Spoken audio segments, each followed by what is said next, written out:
Hey, welcome everyone. This is Mike from ZoZoStockWatch.com, and this is your Let's Get Ready for the Week Ahead video. In this video, we'll go through some of the indices, some of the things that we're moving for the week. We'll go through some of the best stocks and the worst stocks, and we'll go through some news that came out in the market from Friday after the close, and that'll be provided by the Trade Exchange, and I'll take you through all that. We'll go through what earnings are coming up and the calendar of events of things coming up for the week ahead.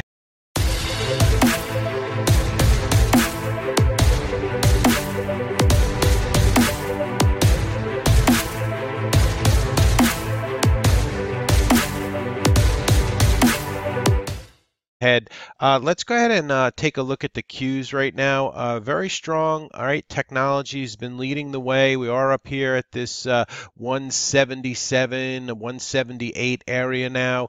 This is a weekly chart you're looking at. We remain above the 10 SMA here, the blue line. A little bit of an indecisive candle for the week here on the Qs. If we go ahead and look at the SPY, we have a pullback here, but we're holding above the 10 SMA for the SPY. If you want to look at these on the daily chart, the SPY still unable to take out and get back above this 280 area, which we've talked about in previous videos. We are underneath the 10 SMA on the daily chart here and below the 5 EMA on the daily chart now, and trying to hold on to the 20 SMA currently on the SPY. So this low here from Thursday, 273.68, so we'll call it 273.50 area, is an area that you want to watch in the week ahead coming up for the SPY.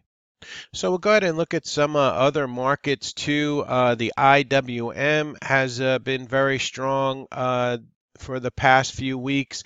We are rolling over a bit now. We came up to this 170 area on the IWM, and we are back down, pulling back slightly to the 13 EMA on the weekly chart for the IWM. A little bit of a topping candle here at that 170 spot, but as you can see, a very strong daily chart. A very strong weekly chart here for the IWM. IWC, same thing. IWC holding above the 10 SMA on the weekly.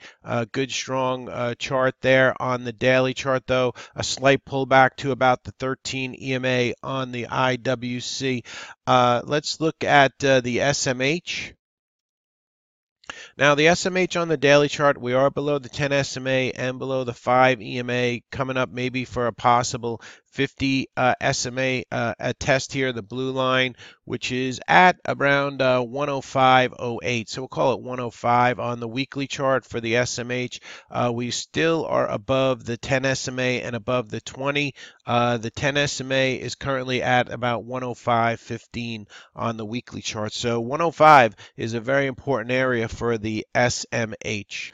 So we did get a little bit of a turn move up in the VIX this week. If you notice here, we were down around that 12 area. We're currently trading at around 13 on the VIX and trying to get up over the 50 SMA on the daily chart for the VIX. So we were very complacent, but a little bit of a push up now coming into the VIX. So, with all the tariff talk and whatnot going on, and we'll get more into that in a few moments. Here's the VIX on the weekly. For the week, the VIX was up 15% for the week on the VIX. So a little bit of a move up there on the VIX. Maybe some of the complacency is coming out of the market as it turns back up. So keep an eye on that. As far as the XLF, we'll look at it on the weekly first, the bank sector. This 50 SMA is very important. The yellow line you see here on the weekly chart, we came down, we've struck it quite a few times, and it looks like it's putting a little more pressure here on the weekly 50 SMA, which is currently at that 27 area for the XLF here. If we look at it on the daily chart, We're currently below the 200 SMA on the XLF, so banks have been showing some weakness. So what does that tell us? The stress test came out, and all the banks pretty much passed with additional capital. So, does that mean the economy is not growing fast enough, or does it mean that the Fed won't be able to raise rates because of the tariff wars that are going on? So that's keeping the banks in check here, or is banking worldwide slowing down? So we'll have to see how this is all going to play out. If the bulls are going to come in and protect the banks around this 50 SMA, we'll see if that's going to happen in the week ahead for this week. Now, oil had a very big move on Friday, so when I do my watch list, there's going to be quite a few oil stocks that are shaping up. That'll be out later today on YouTube, my stocks to watch list. This is just your get ready for the week ahead. But oil on Friday was up over 5%. For the week, it was up over 7%, getting back above the 50 SMA. It's been holding this 13 area as far as the USO goes. And then if we look at it on the weekly chart, we have the 200 SMA that has been in the way on the weekly chart. All right, so keep an eye on that for the weekly chart. That's around that 1425 area for the 200 SMA, the green line you see here on the USO. Now we've come up, we've hit it, and we've pulled back from it. Now let's see if the oil bulls can get us up through that. Oil itself, WTI light sweet crude. Pretty much trying to get back above the 10 SMA. We held around that $64 a barrel area, and now it's trying to get back over this $70 a barrel and 10 SMA on the weekly chart, which is currently at 68.14. As far as light sweet crude on the daily chart, as you can see, it's getting up above the 50 SMA here. And like I said, we have that $70 a barrel area to breach and get back above. So we'll see if that's going to happen in the week ahead coming up for oil. But a lot of oil stocks were moving up very nice. And you'll see that when I do some of the best stocks for the week. Let's take a look at silver and gold. Really not too much going on here in silver as it tries to hold up above this 1525 area for silver. We'll look at it on the weekly. Really not a very attractive weekly chart at all. Gold GLD also rounding over on the weekly chart. We're still above the 200 SMA, but not really much positive action for gold bulls here. On the daily chart, you see that we've kind of just rolled over. There's support down here maybe, not till 117 area, a recent low back in December of 2017. So we'll see if they're going to take gold that far down. UUP, which is the ETF for the dollar, has been on a strong, steady climb. Here it is on the weekly chart, actually trying to get above and hold above this $25 area for UUP and the dollar ETF. We'll take a look at the IBB, which has been holding above the 10 SMA on the daily chart here, the IBB, and then we'll look at it on the weekly chart, also above the 10 SMA. Has that 115 spot to get above. We hit it back here. As far as that, it was 115.60 was a recent high for the IBB, and for this week we came up to, as far as a high, 113.98. So we still need to get back above that 115.60. Here's the daily chart on it again, and then we'll look at XBI also. A little bit stronger push here. We did get over that 98. We got as far as over 100. But now a slight pullback here, but still holding around that 5 EMA on the XBI, sorry. And then as far as the weekly chart, a little bit of a topping candle here for the XBI. So like I said, we got as high as 101.55. So we'll see how this week up ahead is going to play out for the biotechs. There's been a lot of strong, small little biotechs popping, and we'll see if that's going to continue for the week ahead. So again, and we'll look at the OIH. Let's take a look at the OIH and some components that make up the OIH. Schlumberger, Halliburton. Really not too much positive on the daily charts here. Rig is one of the stronger out of the group.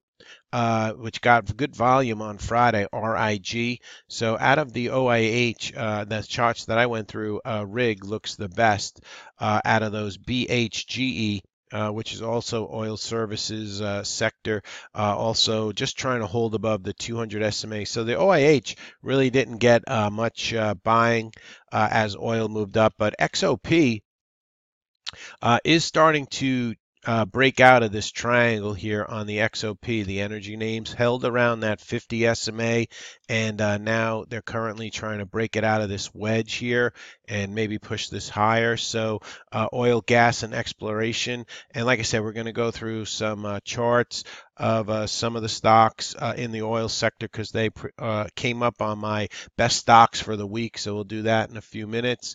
Let's see, we went through silver, went through gold.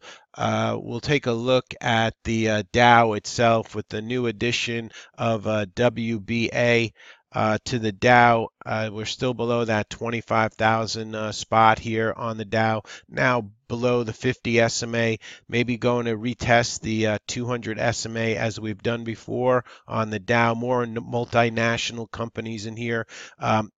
Companies that would be hurt by the tariffs more so than domestic companies.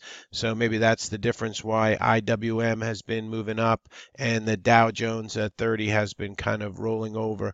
So we'll see how that's all going to play out. Now, we had been down, I think it was 8 straight days in a row, and then Friday we got an actual positive close on the Dow. But as you can see, even with that positive close, we were higher, and then they sold it off. So we have this kind of inverted hammer. So not a very good candle to close on here for the Dow, but we'll have to see what the next candle brings for Monday and the rest of the week. Now, as you can imagine, with the oil stocks moving up and oil moving up so strongly, here's the IYT, the transportation, pulling back. Was on a move up week after week, and now pulling back on for the week this week that passed down to the 10 SMA. Now, if oil keeps moving up, most likely transports will head further down. Here we are on the daily chart for the IYT. This is the ETF for the transports, and trying to hold above the 50 SMA, came down to about that 194.50 area. We're below the 10 SMA for the transports. So let's go ahead and look at some of the things that may affect the market for the week coming up.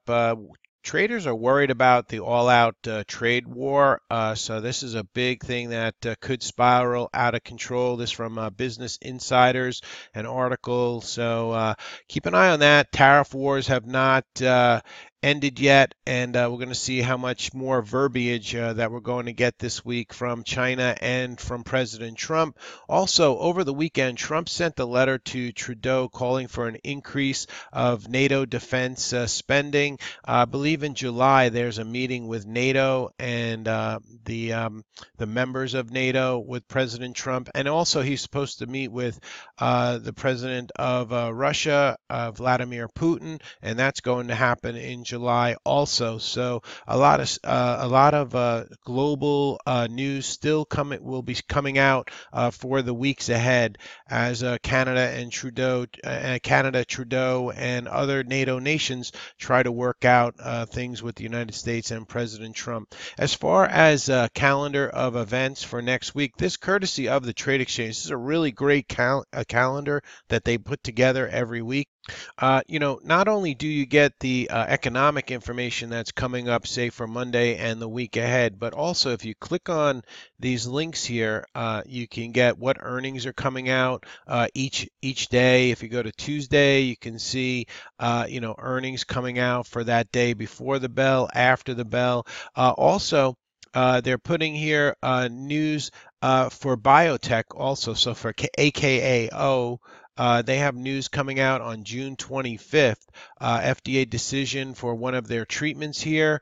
And so that news will be out on Monday, the 25th. Then we have PTIE. All these things in the purple are stocks, biotech stocks that have possible news. On Thursday, you have the FDA decision for Merck for Keytruda for treatment of advanced cervical cancer, and that'll be on the 28th for Merck. So it's a really nice calendar that the Trade Exchange puts together every week. In the gold, you you have the United States economic information coming out, and then in the red you have the Fed speak, which we do have on Wednesday at 11 o'clock. And then in the blue you have, these are the international economic numbers that are coming out, and economic information coming out. All right, so this is the trade exchange calendar, and basically, pretty straightforward for the week ahead. But it is a busy week coming up for the week ahead as we go into Friday the 29th, and then the following week will be a 4-day work week with the markets. We have July 4th falling on Wednesday that week, and so it'll be a 4-day trading week, and probably volumes very low the following week after this. So a lot of action here with economic information coming up for the week ahead. Now, as far as earnings, we're not completely done with earnings. You got Carnival Cruise Lines, this courtesy of Earnings Whisper, CCL. Has their earnings coming out before the bell Monday. We have Lennar, a home builder, JKS, a solar stock, Schnitzer Steel will be reporting after the bell. We have Sonic, which is a restaurant stock, General Mills, GIS symbol there. Rite Aid, Bed Bath & Beyond, three B's and a Y for the symbol there. Pier 1 Imports. Also, we have McCormick before the bell. We have KB Homes, Nike after the bell on Thursday, Conagra before the bell on Thursday. So some important earnings, especially with these two home builders. I'm sure those will be closely watched. Once again, this courtesy of Earnings Whisper. And like I said, if you go to this calendar of Trade Exchange, you can just click on the earnings, and you see the symbols for what companies are reporting earnings either before or after the bell each day.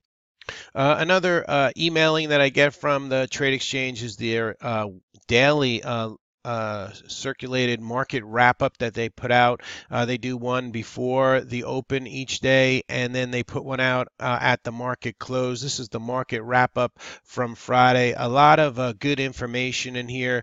The daily recap for you to read. So get on this mailing list. You can see the top gainers for trading from Friday, top losers for Friday. Also, social media desk and chatter. And then we have SEC filings that came out, some of them anyway, and then unusual options activity.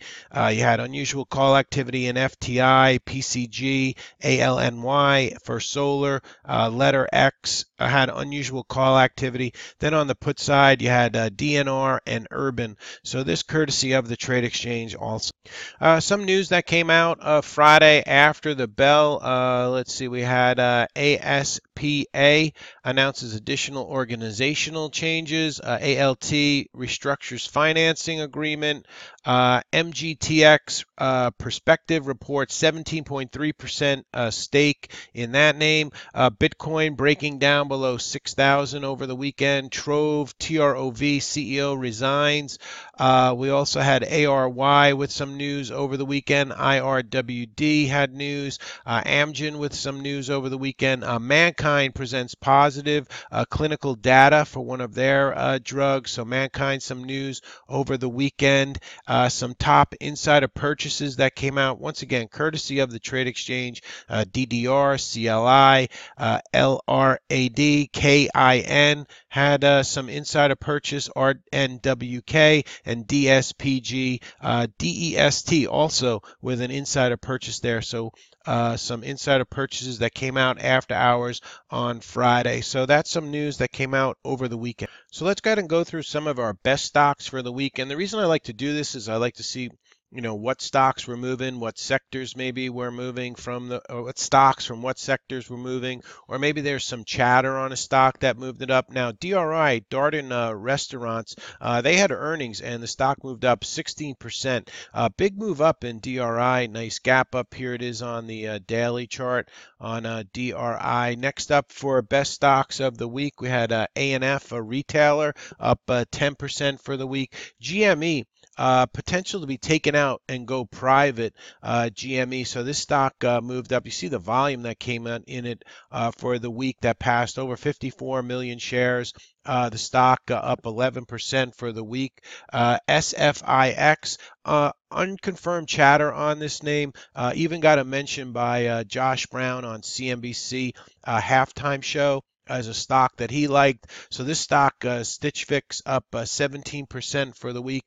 Oil names that were some that were moving. MRO, here's the weekly, up 7% for the week. DNR up 24% for the week on that oil stock.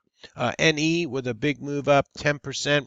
RIG had a nice move up 7% for the week. CHK up 9% for the week. APA, an oil name. Apache up 8% for the week. APC, also a nice move up this week, up 8%. So as you can see, oil stocks were getting some nice buying. HES, HES, up 8% for the week. Netflix just keeps rolling. Couple of price target increases on Netflix the week that passed, up to $500 for the price target. Stock was up 5% for the week. KMX had their earnings. Stock was up 11% for the week. Their earnings came out on Friday, so a big move up on KMX after their earnings. WGO Winnebago, which is recreational vehicles, also climbed 13% this week. Dry shippers have been getting some buying this week that passed. Dry ship was up 29% for the week. DCIX, another shipper, was up 12% for the week. DCIX. NAT, another shipper, Nordic American tanker, up 38% for the week. NMM, up 12% for the week. If we go into some of the smaller names, we had Gevo making a big move, up 140% for the week on GEVO. CLNE, also up 19% for the week. ABIL, a stock that we traded several times in my service, up 111% for the week on ABIL. CLPS, a nice climber, up 50% for the week. Another stock in the healthcare sector, SLDP, up 59% for the week on SLDP. HRTX, they had some good news on their phase 2 preliminary met endpoints. So HRTX Biotech, they had good phase 2 news, up 38% for the week. NAKD, big move up 240% for the week on NAKD. SRPT, positive news on their data for muscular dystrophy. For SRPT, stock climbed 37%. A lot of price target increases to around the $200 area for SRPT. So that stock, like I said, up 37% for the week. XBIO, another stock that climbed this week, up 72% for the week. COOL climbed 43%. Noodles, small restaurant stock, climbed 21% this week. Domestic restaurant. NEPT, another biotech, up 45% for the week. CLBS, another climber, up 68% for the week. RGNX, a biotech, climbed 25% for the week. And TSRO, takeover chatter around this name on TSRO. Stock climbed 25% for the week. So that's some of your best stocks for the week. Some of your worst stocks for the week, we had Starbucks. The CEO was out there on CNBC. They have a lot of issues, Starbucks. You know, they have are they overstored? Minimum wage is going up for their workers. The customer service is not as good as it once was, so a lot of complaints on that front. Cleanliness, things like that. So Starbucks sales have been dropping, not growing like it used to. So this stock dropped 10% for the week on Starbucks, even with the visit from the CEO, and now Howard Schultz is no longer running the company. He has stepped aside, and so Starbucks feeling the effects of that also. Red Hat had earnings come out, I believe it was Thursday. Stock dropped 19% for the week. You see this huge run, though, Red Hat has had from I guess around $80 all the way up to $180. So probably was due for a big pullback. Earnings just couldn't keep growing, so they pushed Red Hat down 19% for the week. INTC, issues with the CEO leaving there, fraternization with one of the employees. CEO left, stock down 5% on Intel. FDX had earnings this week, stock dropped 9%. General Motors down 6% with all the issues and whatnot going on with tariff, steel costs maybe moving up for GM. So this stock was down 6%. Tesla dropped this week, down 7% after a nice recovery off of that 250 area. Nice move up. This week took back 7% of that move. Caterpillar with tariff talk down 7%. Oracle had earnings and that stock dropped 5% for the week. SPLK also down 9% for the week. BB earnings came out on Friday. Stock dropped like a rock, down 13% there on BlackBerry. So that stock, like I said, their earnings came out Friday. They were a beat, but I think they guided lower for BlackBerry. Street didn't like that. CBIO, phase 1 and 2 trial did not meet standards. CBIO, a biotech name, dropped 58%. SGH, a semiconductor name, the stock dropped 17%. NTNX, which was a big climber, NTNX dropped 12%, so some wind coming out of the sales there. TWLO, also a nice climber there, as you can see on the weekly, dropped 8% for the week. OSTK, this stock, Overstock.com, dropped 14% for the week. MGTX, stock down 18% for the week. Ziop, taking a hit this week, down 26%. FDA, a clinical hold on its phase 1 for Ziop. So that's some news on Ziop. ANIK also had phase 3, did not meet primary endpoint. That stock dropped 31%. RSLS, stock dropped 27% for the week. NFEC, a Chinese oil stock, dropped 31% for the week. ALRM getting hit for 17% this week. Some high flyers like HUYA, recent IPO, down 22% for the week. IQ took a hit this week, down 10%, a recent high flyer. BILI, another China IPO, also dropped 15% for the week. So that's some of your worst stocks for the week. So we'll end it there on the worst stocks for the week. So that's your let's get ready for the week ahead for June 25th to June 29th. I'll be back later on with a stocks to watch list that I'm putting together for Monday and the week ahead. Some stocks you might want to keep on your radar. Sorry if my voice is a little rough. I am fighting a little bit of a summer cold, but battling back. All right, folks, so this is your Let's Get Ready. This is Mike from ZoZoStockWatch.com. Have a very good rest of your weekend, and I'll be back with a stocks to watch video later on this evening. Thanks so much for your support for the channel. Hit that like button, hit the subscribe button if you're new to the channel, and keep supporting our channel. And thanks so much for that support.